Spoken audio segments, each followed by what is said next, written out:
Legendary basketball coach Bobby Knight passed away on Wednesday at the age of 83. We're here with a special crossover episode between Locked On College Basketball and Locked On Hoosiers to pay our respects and discuss the life and legacy of Coach Knight. This is Isaac Shade, one of the co-hosts of Locked On College Basketball. I am joined by the brand new host of Locked On Hoosiers, Jacob Goins. And Jacob, we've been intending to get together for a couple weeks, and unfortunate that it's under these circumstances, but honored to get to bring you in this way. And so, folks, for those of you listening and watching, you're here in the exact same episode, whether you're on Locked On Hoosiers or Locked On College Basketball. And so it's an honor for us today to get to talk about Coach Knight, kind of everything from thoughts from coaches around the country to who he was as a person, who he was as a coach, and everything in between. So, Jacob, would you just kick us off to talk a little bit about Coach Knight, the circumstances of his death, what was going on, and just a little bit about his coaching legacy? Yeah, well, look, I appreciate you bringing me on, and we were talking before. I hate that this is the first time that we're getting together, but it is a massive moment. And when the news broke, it really just shattered my heart. And for all fans of Indiana basketball and all fans of college basketball, which of course is what your show is about. And so Bob Knight was a legend at Indiana, but a legend in the game of college basketball. He passed away at the age of 83 at his home in Bloomington, surrounded by family, which is, that's all you can really ask for when you do lose a loved one, and somebody who was so cherished. And when you look at just what he did for the game of college basketball and for Indiana, has over 900 wins in his total career, puts him at sixth all time in wins as a head coach. And he has some very memorable moments on and off the floor, with some national championships, some really low seasons. I mean, we've got chairs flying everywhere. I mean, it's a very up and down outlook, I think, on Coach Bob Knight, because he's so beloved by so many. But there's also a group that, maybe wasn't the biggest fans of him. But I think everybody in a moment like this collectively comes together and realizes, Isaac, that we have lost a legend in the game of college basketball. Yeah, that's all so well said, Jacob, because there is certainly a section of people, perhaps even those in our audience today, that are like, I detest that man because of things he did, choices he made, etc., the way he treated players. And I think even in death, we have to be able to recognize that, while also, as you said, this is a moment to just honor a person's life. Because, hey, brother, hand up, right? Like, who among us has not made mistakes that we wish we could take back in life? Who among us does not have moments that were not our best or prettiest? And Coach Knight obviously would say the same of himself. But as you said, one of the absolute legend of our sport, head coach at Army from 1965 to 71. And then obviously what everyone knows him for, being the legendary head coach at Indiana from 1971 to 2000, where he won 3 NCAA championships, went to 5 Final Fours, 11 times the Big Ten regular season champion. I mean, it's just absolutely insane. And then obviously the twilight of his career, where he went down to Lubbock, Texas, and was the head coach there from 2001 to 2008. And so, Jacob, on the Indiana side of things, goodness. So, folks, for your just behind the curtain, we're just recording this a couple hours after the news broke. And so there's not been too much time to unpack thoughts or much of that. But Jacob, on the Indiana side of things, what is kind of some of the response you've already heard, either from fans or others, as people begin to mourn this loss and celebrate Coach's life? Well, as you would imagine, Indiana fans they're devastated, right? Because of a coach that brought so much to the Indiana program back in his day, which was a completely different era of Indiana basketball and of college basketball. But whether it's a fan who's 10 years old, a fan that's 40 years old, or a fan that's 70 years old of Indiana basketball, as I mentioned before, everybody knows what he did for this program. And so everybody's just really, really hurt right now. And the women's team actually had an exhibition on tonight, on the day that he passed, and they had a moment of silence. I know that was extremely tough to be in Assembly Hall. when Oof. basically when this news broke, when the women's team was warming up. I mean, getting ready for an exhibition game. I mean, that just has to be really, really tough. And we've seen such great response from not just Indiana fans, but from tons of programs around college basketball, big name head coaches, big name programs. The one that stood out to me was Purdue.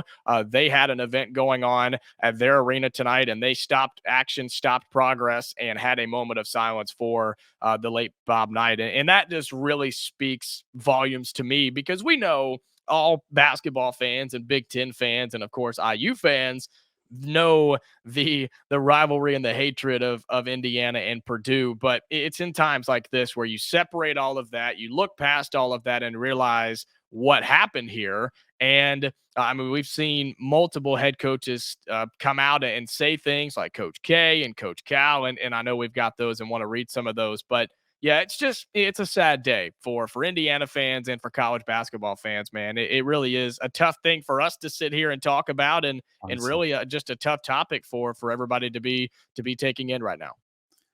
That's well said, Jake. Well, why don't we go there? Let's share with folks some of those comments that are coming out from some of the famed coaches. I loved what Coach K said. Why don't you share that first, and Coach Woodson's as well. Yeah, Coach K, of course, has a special relationship with Bob Knight, and he said, quote, "We lost one of the greatest coaches in the history of basketball today. Clearly, he was one of a kind. Coach Knight recruited me, mentored me, and had a profound impact on my career and in my life. This is a tremendous loss for our sport, and our family is deeply saddened by his passing." Coach K went on to say in a statement that he released, "We offer our sincerest condolences to Karen, Tim, Pat, and their families during this difficult time." Again, from Coach K, who played under Bob Knight at Army. And you know, the Coach K goes down in the record books, just like Bob Knight is one of the best coaches ever in college basketball. And it really is crazy how their paths crossed in different eras and in different times. And so really just a passionate statement there from Coach K.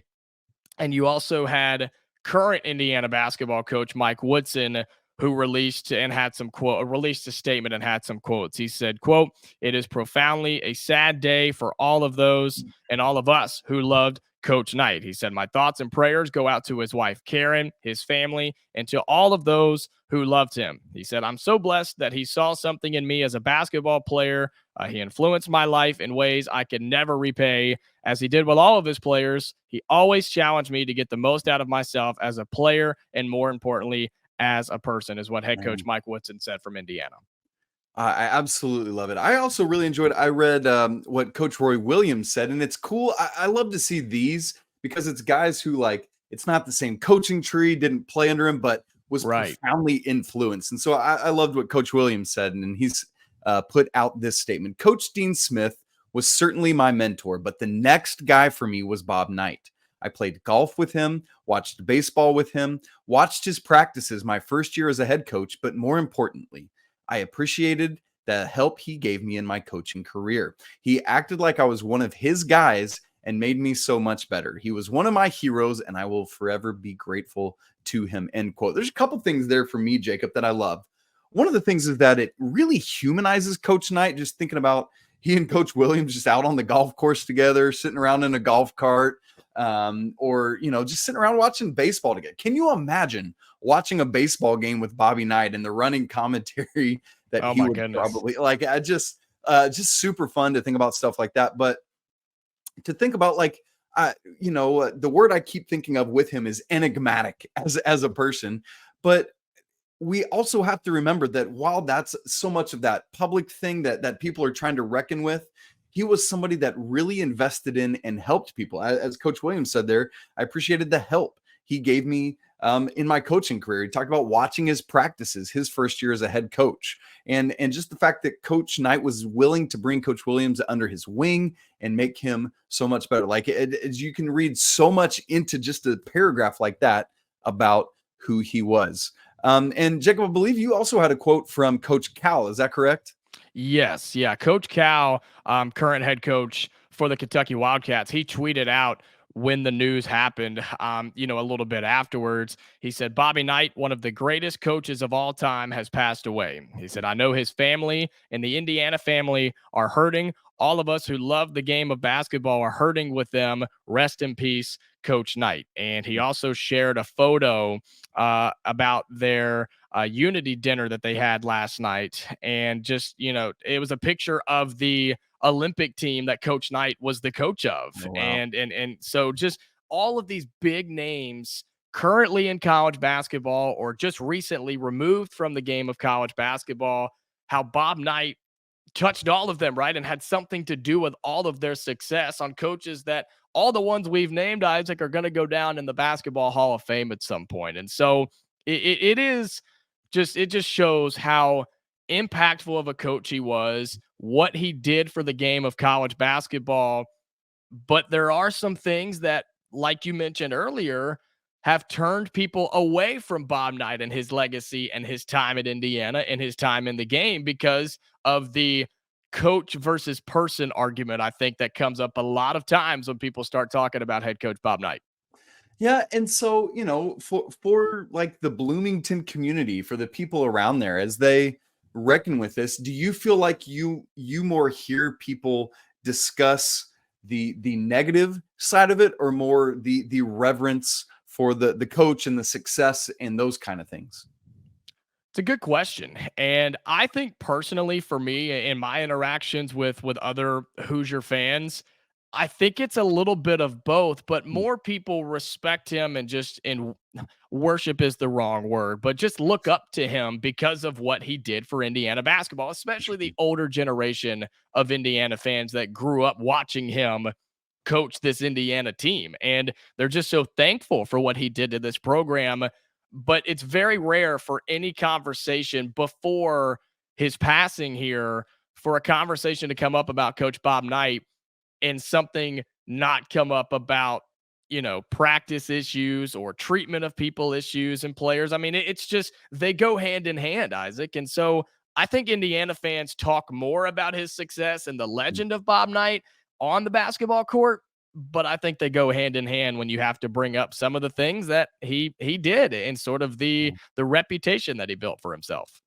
And I also want to give, like, hear me not condoning any of the negative things that happened, but we do need to recognize that this was a different time in the world Yeah. and in life, and it is hard to adjust to some of those things. Like I was having a conversation actually. So I'm, for those who aren't aware, I'm also the host of Locked On Tar Heels. I was actually having a conversation with a former North Carolina player earlier tonight, and we were talking about this and just talking about how difficult it would have been for Coach Knight in this era, having to do things with transfer portal and keeping players happy. And, we've seen all these guys step away from the game. I mean, multiple guys whose quotes we've had tonight. Right. Coach K, Coach Williams, Coach Wright from Villanova, all these guys have kind of gotten out of it kind of because of that. And so, there is that aspect of like the old guard, the old heads kind of thing, that just doesn't fly anymore. And so you almost have to contextualize the era in which he coached and grew up, the Army training that's in his background. Like all of that is part of this that we would be remiss not to mention. Yeah, that's absolutely right. And I mean, his era of just living day to day life was completely different than what we're living now in late 2023 as we push for 2024. And that it's just you can see that in sports today, whether it be basketball or football at any level, right? It's just a different time. But all of the things that I guess the negatives, if you will, that people like to bring up about Bob Knight, whether it be the chair throwing incident or allegedly choking a player out in practice. I mean, these types of things that have happened and been told in these stories, they all happened, in my opinion, Isaac, out of just the sheer passion and want to win basketball games. I mean, that's what he wanted to do. He wanted to win and win at the highest level. And he was a guy and a coach that believed in his way. It was his way or the highway, as they like to say, but he believed in his game plan and he believed that it could work. And it did. I mean, he won 3 national championships and 5 Final Fours. So it did work. And He, at times, maybe got a little overboard on some things, but when you're so passionate about something, especially in sports, and you're playing to win at the highest level like Bob Knight was at Indiana, things tend to happen. And I'm not, again, not saying that some of the things that happen are good, but are excusable by any means, but it came from a good place, I think. And he was a guy that when you hear former players and former coaches talk about him, he did care about them as a person and he loved them and wanted the best for them. But again, he ultimately wanted to win basketball games and win national championships. And I think that's where a lot of that came from.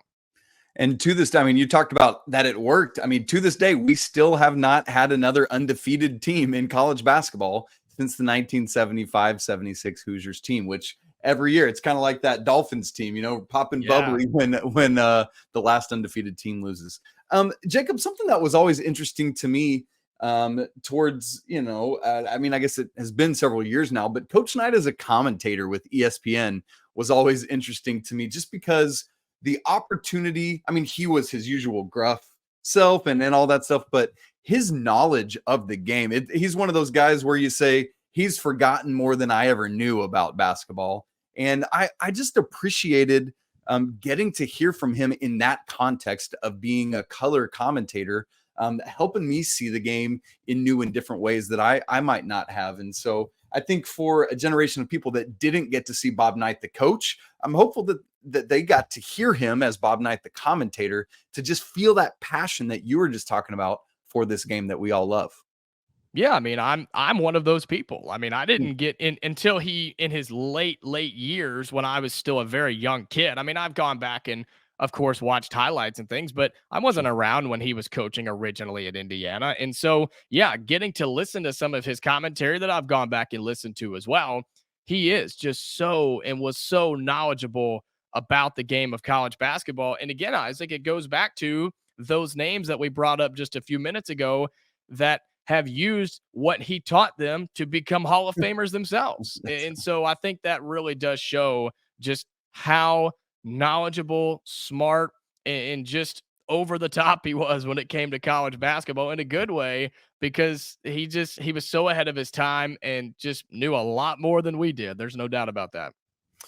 There's also an aspect of, Coach Knight has been sick for a very long time. No, at least at this point, no specific cause of death has been given from what I've been able to find. But we know that Coach Knight suffered from dementia in these recent years, that he's been in bad health for years. And so there is that aspect of like, praise God that his suffering is now over, that his physical pain on earth is done and gone. And while that is obviously such a sad reality for his family, and I don't know that we've said it, so let me be sure to now, all our thoughts and prayers go out to the Knight family and loved ones and friends. But there has to be a level and element for them of, there's relief that he doesn't have to go through that anymore, because we all hate to see when loved ones in our lives just experience a physical earthly pain that they cannot escape from. And so from that aspect, that, you hate to say, you don't want to say good news, but you know what I mean by that? Yeah, no, absolutely. And we can never truly put ourselves in that situation of how the family is dealing or was dealing with it and is currently dealing with his passing. But that tends to be, a common response when there's a long-term illness happening with an older family member, and maybe a little bit of a weight is lifted, and more so because of, like you mentioned, the pain is gone, and hopefully, he can be in peace now. And so, yeah, it really is just a sad situation. You try to find some sort of light in the whole thing, and I think that's what this episode is about, Isaac. It's just talking about the legend of Bob Knight, the coach, the legend of him as a person, and the impact that he left on everybody in Bloomington, every IU fan in the country and around the world, and college basketball fans everywhere. I think that's a great note to end on, Jacob, because that's so well said. I think the thing that Coach Knight would want us to do is he's like, y'all, stop worrying about me. Go enjoy the game that I loved. And how almost weirdly appropriate it is that Coach Knight dies 5 days before the start of the college basketball season. And so undoubtedly on Monday, as we all turn our attention to the tip-off of the season, the minds and hearts and thoughts of everyone around the country will be with Coach Knight, with the Indiana family, the Army family, the Texas Tech family, of course, as well. But I would imagine that Coach Woodson and the program is going to have some neat ways to honor and remember Coach's legacy throughout this season. And I'm really interested and curious to see what that'll be going forward. Yep, Indiana opens up on Tuesday against Florida Gulf Coast. They have an exhibition actually on Friday coming up this week, and so they have that one. And then yes, their season opener is against Florida Gulf Coast, and I'm sure it'll be a season long honoring of Bob Knight, because there's just not enough time right now to honor him. And I mean, you could pick a different thing every time and honor him in every single game if you wanted to, and it would still be appropriate. So yeah, really, really interested on what Indiana, the school, and the basketball program do to honor him. And it's going to be an emotional couple of games to get going in the basketball season, especially there in Assembly Hall. Yeah. Well, Jacob, again, it's great to get to be together for the first time that we join again. Hate that it's under these circumstances. Better this. To be able to honor Coach's legacy. And then obviously we look forward soon to being able to talk some basketball together. I know you're going to knock it out of the park as you continue to cover this story and then begin your first season covering the Hoosiers for the Locked On Network. Brother, it's great to have you as part of our team. Thanks so much, Isaac. I appreciate it. And next time we'll get together and talk some games going on, talk some action as the season gets underway. And I appreciate the opportunity. And I'm really looking forward to being part of the Locked On Network and getting to know great people like you. Yes, sir. Well, folks, thanks so much for tuning in. It's been great to be together. Would love to hear your stories. Would love to hear your thoughts and recollections. So for those of you watching, share those with us here in the comments. I know that for Locked On College Basketball, we have a Discord community where you can hop in to that. The link to that is in the show notes, and we'd love to hear your Bob Knight stories in there as well. Make sure to follow both of our shows to check out great content, both about the Hoosiers and college basketball in general. We will be right back with you on Friday for more great content from both of these programs, Locked On College Basketball and Locked On Hoosiers. But until then, thanks for tuning in. Peace out.